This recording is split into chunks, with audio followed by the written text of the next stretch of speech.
السيدات والسادة الحضور، مع حفظ الألقاب، السلام عليكم ورحمة الله.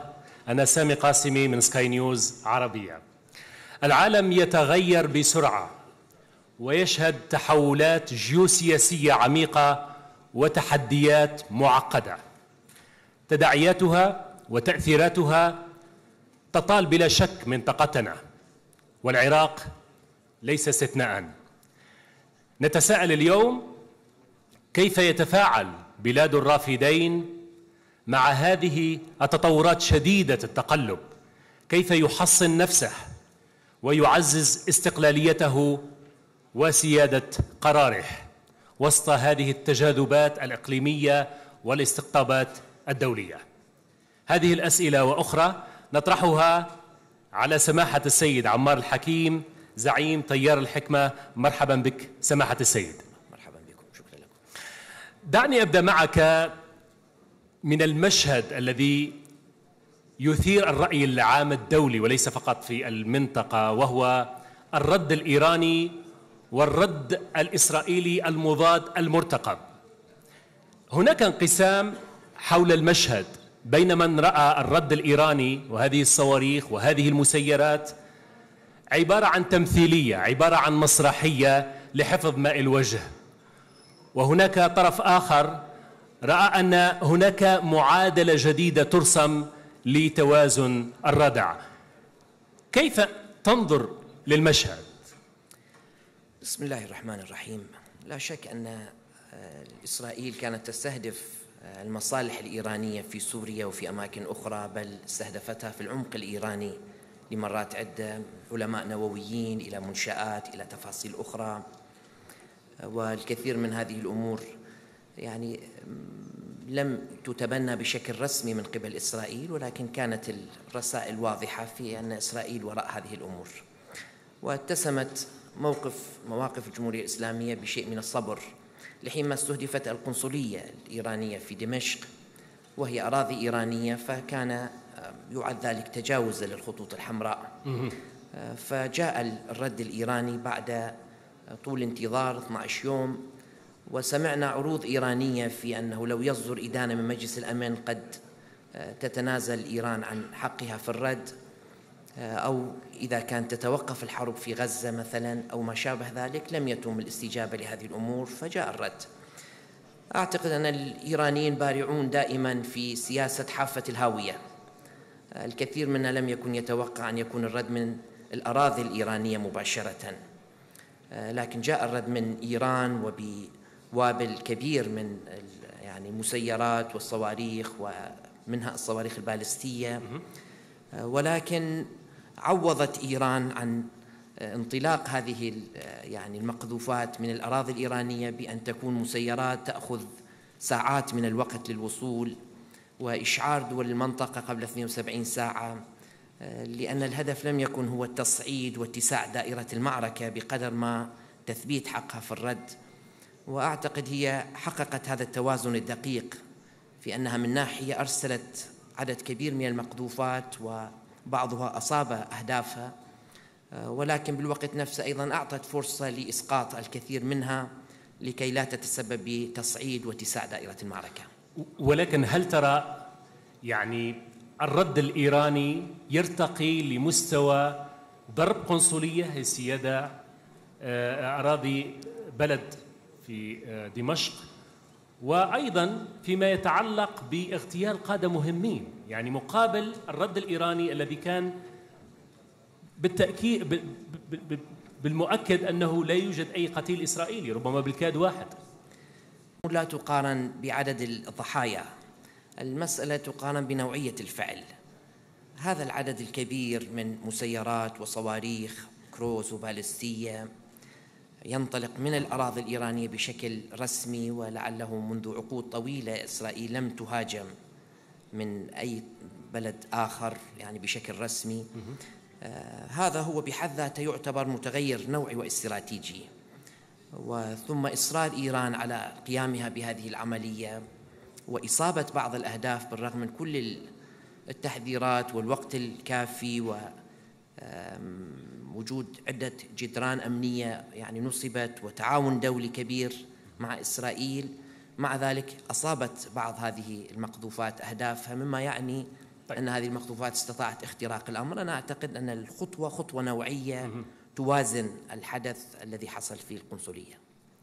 الصواريخ الإيرانية والمسيرات عبرت الأجواء العراقية، لم نسمع على الأقل حتى الآن موقف عراقي واضح. هل هذا يعني أن العراق جزء من هذه المواجهة؟ كما تعرفون العراق له موقف متقدم في نصرة الشعب الفلسطيني في التضامن مع فلسطين، ولكن موقفنا الحكومي الرسمي السياسي لسنا مع استخدام الأراضي العراقية لعمليات عسكرية. بعض الإخوة في الفصائل كان لهم وجهة نظر واستخدمت هذه الأراضي، ثم بالحوار معهم يعني تم إيقافها والدخول في هدنة منذ شهرين لعدم إحراج الحكومة، كما صدرت من الفصائل بيانات بهذا الشأن. لذلك نحن لسنا مع إقحام العراق في عمليات عسكرية من هذا النوع، ولكن هو معروف أن هذه المسيرات كما تجاوزت الحدود العراقية كان بعضها أيضا تجاوز الحدود السورية والأردنية ولعل دول أخرى، وبالتالي وصلت إلى ما وصلت إليه. ولكن الأردن كان له موقف واضح أنه يسقط أي مسيرة سواء من الجانب العراقي أو أي طائرات تنطلق من إسرائيل، وبالتالي يحافظ على سيادته وعلى استقراره. يعني نحن حريصين على استقلال العراق وسيادته، ولكن تعرفون أننا في طور بناء منظوماتنا الجوية الدفاعية وغيرها من التفاصيل، وبالحقيقة هذه المسيرات يعني هي عبرت من العراق، لكن مبدأها ومقصدها كان واضح، والعراق ما أراد أن يكون طرفا في الدخول في هذا الجانب. طيب، العراق بلا شك هو أرض يعني اشتباك مفتوحة بين واشنطن وإسرائيل من جهة وإيران من جهة أخرى. ثمة فصائل عراقية منخرطة في هذا الصراع بأوامر إيرانية. إلى متى سيظل العراق ساحة وأيضا رهينة لحسابات خارجية؟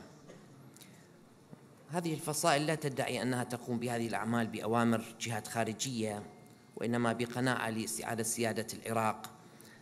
قد نختلف معهم في هذه الجوانب، ونتمنى أن نصل إلى اللحظة التي تكون الدولة العراقية قادرة على استتباب يعني على مسك الملف الأمني بشكل كامل والسيطرة على السلاح بشكل كامل.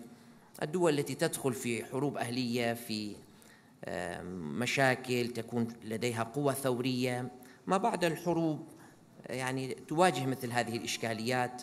نحن مع سياسة الاحتواء لمثل هذه المجاميع والفصائل، وليس سياسة الكسر، لأنها باهظة الثمن وقد تؤدي إلى مضاعفات كبيرة، ونحن في طور البناء وترتيب أوضاعنا الداخلية.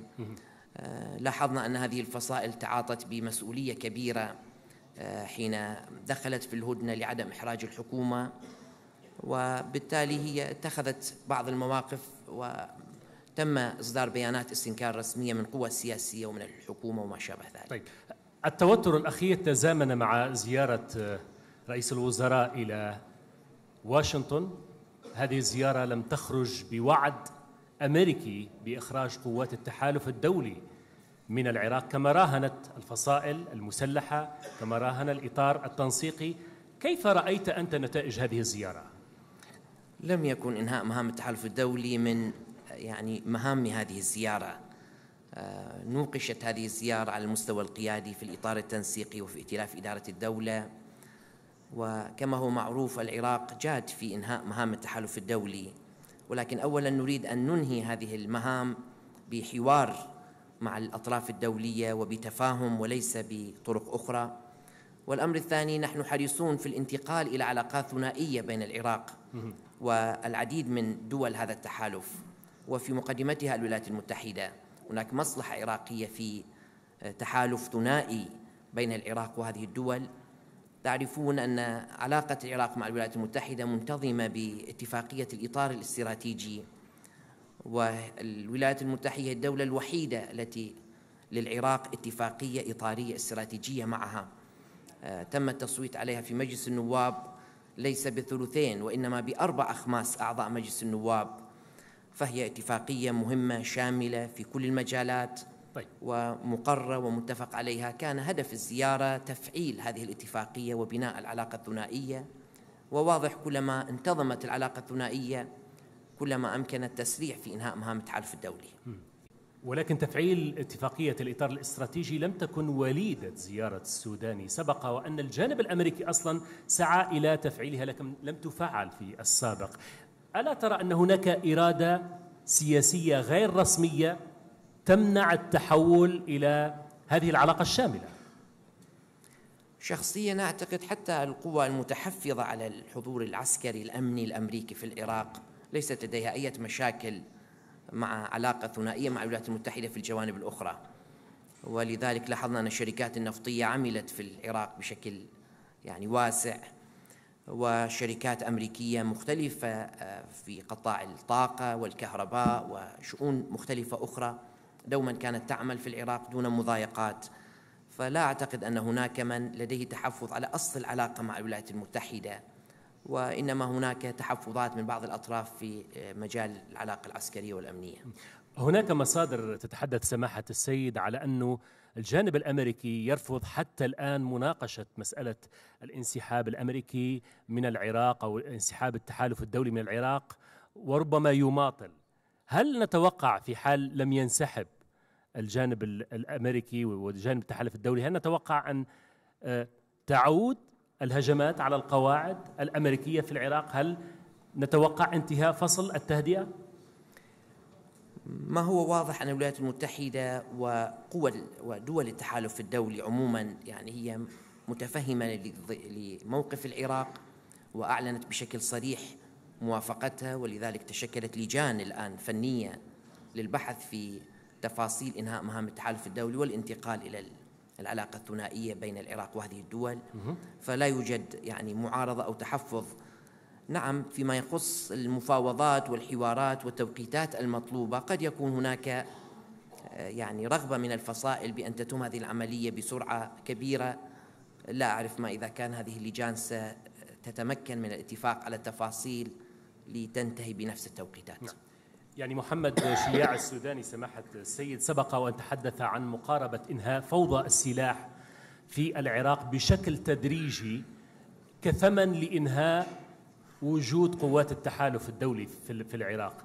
إلى أي حد تعتقد أن الرجل قادر على تنفيذ هذه الخطة؟ وهل هناك توافق سياسي حيال ذلك؟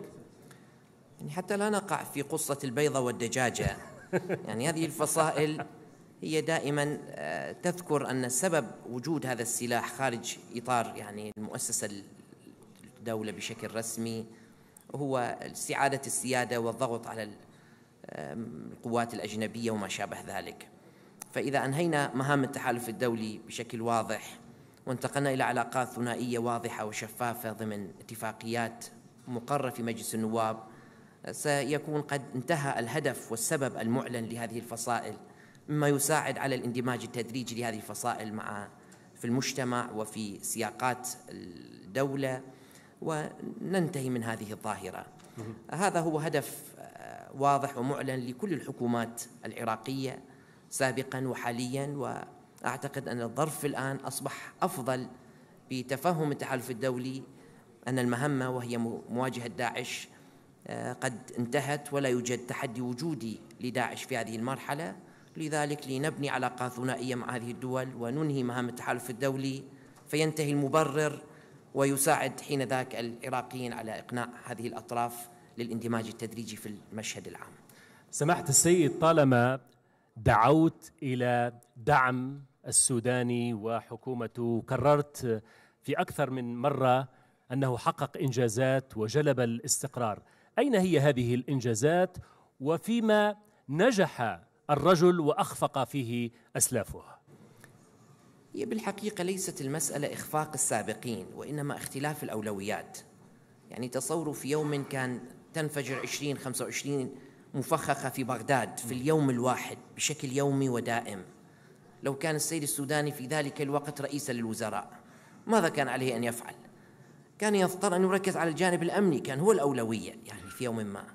في يوم ما كان العراقيين في اشتباك مكوناتي، وكان لدينا مشاكل بين الطوائف بين القوميات، فمن الطبيعي أن رئيس الحكومة في تلك المراحل يهتم بحل ومعالجة المشاكل الاجتماعية. في وقت ما كان الصراع السياسي على أشده، والرسائل بين القادة السياسيين يتم تداولها عبر وسائل الإعلام بعبارات جدا عنيفة وشديدة، فطبيعي الحكومة والوضع السياسي ينشغل بترميم البيت الداخلي وتسوية وطنية إلى غير ذلك من تفاصيل.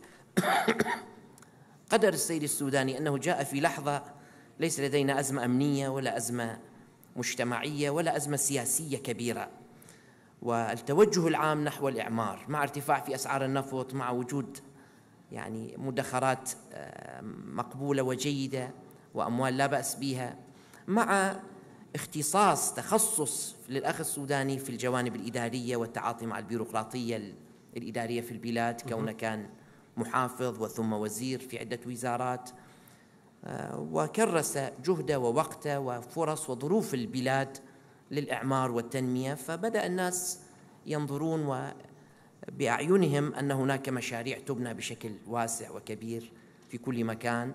هذا أدى إلى رضا ومقبولية شعبية للأخ السوداني ولكل القوى السياسية التي وقفت إلى جانبه. البعض ركز على النسب العالية من التأييد لرئيس الوزراء في بعض استطلاعات الرأي الدولية، أنه حاز على 69%، ولم يركز أن نفس هذه الاستطلاعات أشارت إلى ارتفاع مقبولية القوى السياسية إلى 54%، وهذه أيضا هي غير مسبوقة كما شعبية رئيس الوزراء. لذلك نحن في ظرف جديد، في أوضاع فيها من الاستقرار الشيء الكثير، وعلينا أن نحول هذا الاستقرار إلى استقرار دائم، ونتعاطى بإيجابية مع هذا التراكم الإيجابي الحاصل في البلاد. في مقابل الإنجازات ما زال هناك مشكل سيد، يعني إقليم كردستان يعتقد أن هناك إرادة سياسية في بغداد تعمل على تقويض كيانه الدستوري. هل هناك رسائل اطمئنان تبعثونها إلى الإقليم؟ لا شك أننا في العلاقات البينية، في الاتصالات والاجتماعات التي تحصل، نحاول أن نبدد مثل هذه الأمور. كل ما في الأمر في بغداد الدولة أقوى من الأحزاب والقوى السياسية. الدولة بمؤسساتها القضائية، البرلمانية، الحكومية، القوانين والتشريعات. فلعل رئيس الوزراء يعني يرغب أن ينجز شيء لكن يصطدم بقوانين بتشريعات، أو قوى سياسية ترغب أن تساعد في شيء لكن تصطدم بقرار قضائي لمجلس القضاء أو للمحكمة الاتحادية، ويكون هذه القوى السياسية عاجزة عن يعني تغيير هذا المسار. افتراض أن القضاء معبر عن إرادة سياسية ومخرجاته مخرجات سياسية، بالحقيقة وجهة نظر نتحفظ عليها بشدة. القضاء له استقلاليته ورؤيته المستقلة، لكن نحن نحرص كل الحرص على إطلاق رسائل التطمين والمعالجة، ولعل إطلاق الرواتب والبحث عن حلول بشكل ما لمساعدة الإقليم جاء في هذا السياق. قمت مؤخرا بجولات عديدة في المنطقة، في السعودية، في مصر، في الأردن. ما الرسائل التي يحملها الحكيم معه في هذه الزيارات؟ وهل مستقبل العراق مع محيطه العربي يبشر بالخير؟ شخصيا متفائل إلى حد كبير بالرؤية اللي أسمعها من قادة المنطقة تجاه العراق. لا شك أن جزء مهم من هذه الحوارات يخص الواقع العراقي، شرح ما يدور في العراق، العلاقة البينية بين العراق وهذه الدول، والجانب الآخر يرتبط بالملفات الإقليمية، القضية الفلسطينية والدول الأخرى، مسألة ملف إيران، ملف سوريا، الملفات الساخنة الأخرى في المنطقة، كلها على طاولة النقاش مع هؤلاء القادة. والعراق يجب أن يكون فاعل ومؤثر في مجمل الأحداث الإقليمية، ومثل هذه الاتصالات والمشاورات تساعد كثيرا في هذا الاتجاه. نحن ننسق مع الحكومة في مثل هذه الزيارات، ولكن نوظف العلاقة الشخصية والعلاقة الصداقة بيننا وبين قادة المنطقة لما فيه مصلحة العراق والاستقرار الإقليمي بشكل عام. سماحة سيد عمار الحكيم زعيم تيار الحكمة، شكرا لسعة صدرك ولحضورك معنا في هذه الجلسة. شكرا لكم سيداتي سادتي على حضوركم معنا.